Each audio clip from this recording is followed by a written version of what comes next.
Hey everyone, I'm Dimple, and you're watching my review of Sleeping Beauty. Coming to selected theaters. A magical kiss that awakened a sleeping beauty. Oh no! Stand back, you fools! Listen well. The princess shall indeed grow in grace and beauty. Everything's so wonderful. But when will I see you again?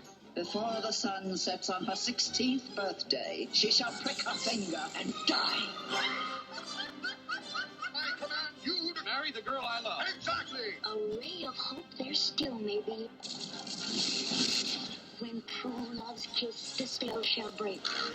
I won't have it! I don't think she's really very happy. Watch out! Walt Disney Pictures presents The Adventure, the magic, Too beautiful to be real. and the romance This is the happiest day of my life. of the most enchanting love story ever told. Walt Disney's classic, Sleeping Beauty. The story begins with a celebration of Aurora. After not being able to conceive a child, Queen Leia and King Stefan gave birth to a beautiful baby girl. Thrilled, the couple decided to throw a huge christening and invited everyone from the kingdom, including 3 fairies, Flora, Fauna, and Merryweather. After greeting the king and queen, they each started to grant her a gift. Flora gave her the gift of beauty, and Fauna gave her the gift of song. First of all, as amazing as these gifts are, I believe it just adds to the stereotype of women and how beauty is the most important trait in a girl. If it were up to me, I would give the gift of intelligence and happiness, but that's beside the point. Now, when it came time for Merryweather to give the gift, the door of the palace burst open and in comes Maleficent. It turns out she was the only one who didn't get invited to the party because she was, quote unquote, the mistress of evil. Furious, she decides to put a curse on baby Aurora. The princess shall indeed grow in grace and beauty, beloved by all who know her. But before the sun sets on her 16th birthday, she shall prick her finger on the spindle of a spinning wheel and die. Honestly, who wouldn't be pissed? But I would agree that the curse was a bit too over the top. Now, unable to undo the curse, Merryweather uses her last gift to weaken the curse, so that instead of death, Aurora will fall into a deep sleep to which she will be awoken by true love's kiss. But even then, the fairies knew that Maleficent was going to try every way until she gets what she wants. So, with the permission of Queen and King, the fairies decided to disguise themselves as peasants and raise Aurora for the next 16 years. They moved into a small cottage and renamed her Briar Rose. Years passed, and on the day of her 16th birthday, the 3 fairies decided to make a small birthday celebration for Aurora before she returned to the palace. They cleaned up the house, baked a huge cake, and even made her a beautiful dress. However, while they were preparing all that, they sent Aurora to pick berries, so it's a surprise. And cue the song. I know you. I walked with you once upon a dream. I know you. The gleam in your eyes is so familiar.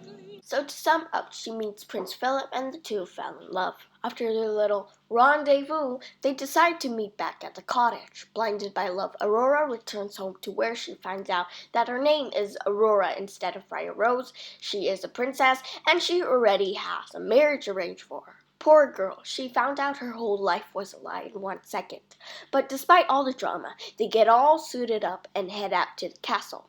Once they arrive, the 3 fairies leave Aurora alone and she starts to break down until she follows a small ball of green light, pricks her finger on the spindle of a spinning wheel, and falls into a deep sleep. Shocked, the 3 fairies bring her back to her room, and Fauna puts a sleeping spell on everyone so Aurora is not lonely. Now back at the cottage, Maleficent's goons kidnap Prince Philip and bring him back to Maleficent's castle.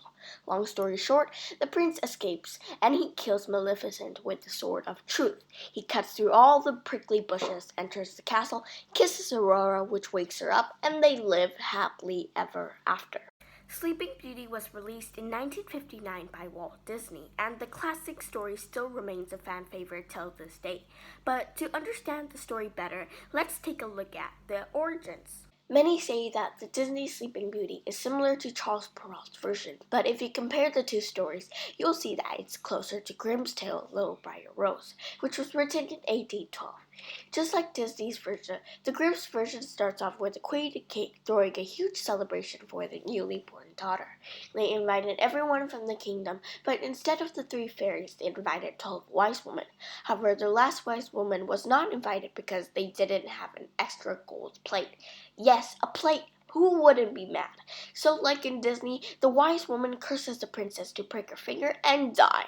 Fortunately, one wise woman who didn't get to grant her wish weakened the curse. It shall not be death, but a deep sleep of 100 years, into which the princess shall fall. See any differences? Well, there were no kisses mentioned. Hooray! The king then proceeds to burn all the spinning wheels, but this is when it starts to take a turn. Unlike Disney, the princess is not hidden away, but raised in the castle by the queen and king. Say bye to Once Upon a Dream.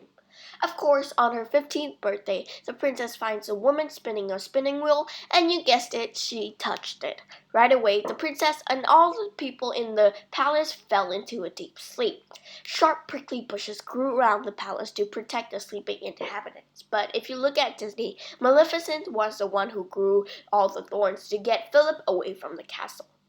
As time passed, people start to get curious about the sleeping princess in the castle, and so many princes from neighboring kingdoms tried their luck, but due to the thorns died a miserable, miserable death, until our prince came along.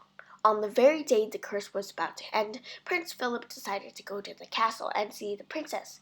Immediately, the thorns which killed anyone who got through turned into huge flowers, and he was able to enter the castle without being impaled. In the Disney's version, Prince Philip had to cut through the prickly bushes to enter. The prince steals a kiss, the princess wakes up, and they live happily ever after. The two main themes in this particular film are good versus evil and love conquers all. Although Aurora does not directly take down Maleficent, throughout the movie you can see many other characters including the 3 fairies and Prince Philip constantly fighting against Maleficent's evil power. As for the second theme, despite all the challenges, for example the thorns and Maleficent capturing the prince, he was able to save Princess Aurora and the whole kingdom because of true love. Although Sleeping Beauty is a classic tale, there are some things that can be problematic. The first issue that I want to point out is the unrealistic beauty standards. As you can see in the picture, Aurora possesses what we call an hourglass figure, so small waist, wide hips, etc. And in today's society, many women feel the need to have this type of figure since it is the ideal type for women. And by showing these unrealistic beauty standards, it can send the wrong message that only people who possess these features are beautiful and can really make a child self-conscious about their own bodies. Here are some of Aurora's facial features. As you can see, many Disney princesses including Belle, Ariel, and Ella, aka Cinderella, possess the same features as Aurora, which again can create a certain mindset in young children of what beauty truly means. The next issue I would like to point out is consent. In Disney's film, Prince Philip kisses Aurora while she is unconscious. Although the main purpose of the kiss was to break the curse, this too can send a wrong message to children that you don't need consent as long as you are saving that person. People, no means no. I don't know means no, and no response definitely means no. But in their defense, Aurora was unconscious, so she couldn't really give it herself. But that still doesn't make it okay. He is basically taking advantage of her not being able to give consent. Therefore, this act can be considered a sexual assault. Not to mention, during the time of this film, Aurora was 16, which means that she was a minor. So this is even more disturbing. This pattern can also be seen in the 1938 film Snow White. However, because Snow White was practically dead when Prince Florina kissed her, it can be considered a sexual assault and necrophilia, which if you think about it, is highly inappropriate content for Disney's young audience. And if we go back to Basil's 1697 version of Sleeping Beauty, the king had intercourse with the dead Talia, and 9 months later, boom, there was dawn and day. What are fairy tales and their obsession with sexualized and unconscious girls? The last issue I want to talk about is speed. Love at first sight is a popular trope in Disney. Often the two leads meet each other out of coincidence and they fall in love immediately. This trope can also be seen in Disney's Sleeping Beauty. While picking berries in the woods, Aurora sings a song about a handsome guy in her dreams. Her gorgeous voice attracts Prince Philip, who also happens to be in the woods. The two dance together and arrange plans to meet again at the cottage. When she returns home, Aurora finds out that she already has someone to marry, so she breaks down because she loves the mystery wood boy, gets cursed, wakes up, and marries the guy who actually was the same guy she met in the woods. But believe it or not, this all happened in the span of one day. Even as a hopeless romantic, I feel like this is too rushed. Whenever you have to make important decisions such as marriage, it is best to think this thoroughly and not rush. But this film is teaching kids that rushing is okay as long as it is love. Other examples of this include Ariel and Prince Eric from The Little Mermaid, Ella and Prince Charming from Cinderella, and of course, it wouldn't be a complete issue without my girls Snow White and Prince Florian. Although this trend is significantly less in later films, a recent film called Frozen has a similar concept between Princess Anna and Hans, but after rushing, Anna finds out that it was a mistake. Despite all the controversy, Sleeping Beauty still remains one of my favorite Disney films of all time.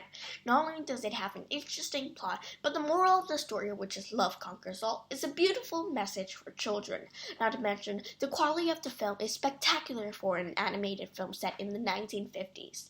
And especially as a skeptical person, this film restores my faith in humanity. Therefore, I give this film a total 4 out of 5. Thank you for watching.